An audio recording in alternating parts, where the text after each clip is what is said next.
Alright, now for some of you who are actually not so familiar, I've built a computer that cost me 535 ringgit. Now the whole idea of that particular video, which you can check out right here and in the link in the description section below, is for me to show you that how much you can actually maximize 500 to 600 ringgit. It's obviously not a point of reference, so I do not have an indication where you can get prices that cheap because I got all this stuff. Either one of you is for free, the PSU, especially the cooler, the graphics card, the processor, all were used, and I got it for a good deal from a friend of mine. Now, all costings aside, here are the benchmarks for the 535 ringgit computer. Let's go check it out.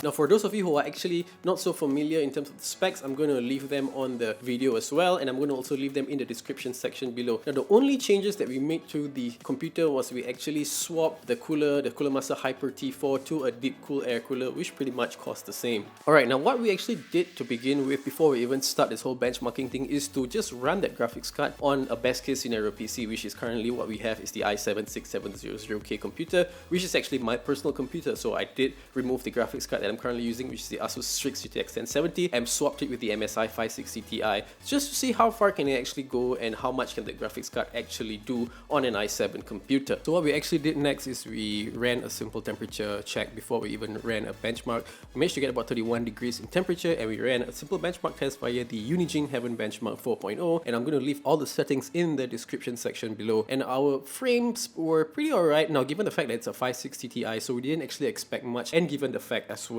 that this whole Unigine Heaven is more GPU intensive, and we managed to get about, I would say, 43.7 average frames per second, and our minimum is about 8, and our max FPS is about 82.6. I'll give it about 80 plus lah. So that's our overall test on the 6700K CPU and the 560 Ti.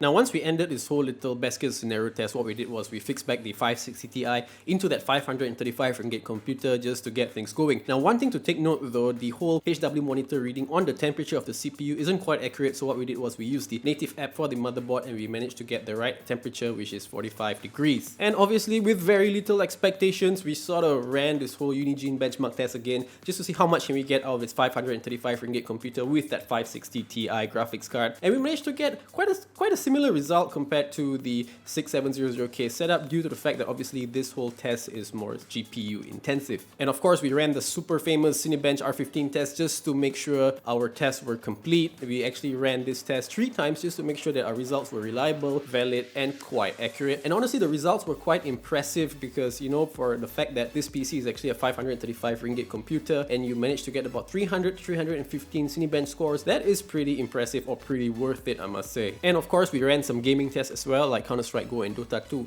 Now in all honesty, for Counter-Strike Go, when we actually played the game on this particular computer, there was no stutter, there was no lag, there was no computer freezing, anything like that. But we actually changed some of our settings as well. I'm going to share the settings in the description section below just in case if you need more information. And we managed to get about 75 frames per second, which is quite impressive again for our 535 ringgit computer.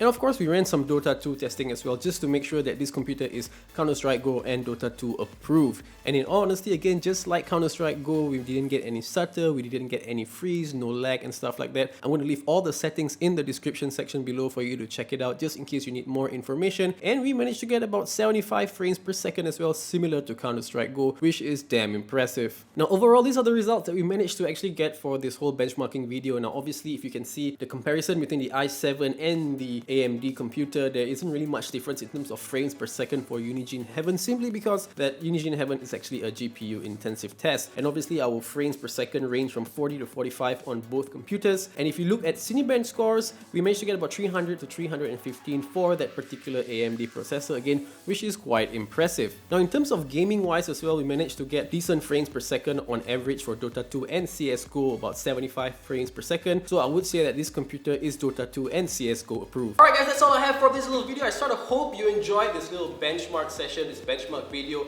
and I sort of hope this sort of answers lots of questions out there about what can you actually do with this little computer right here.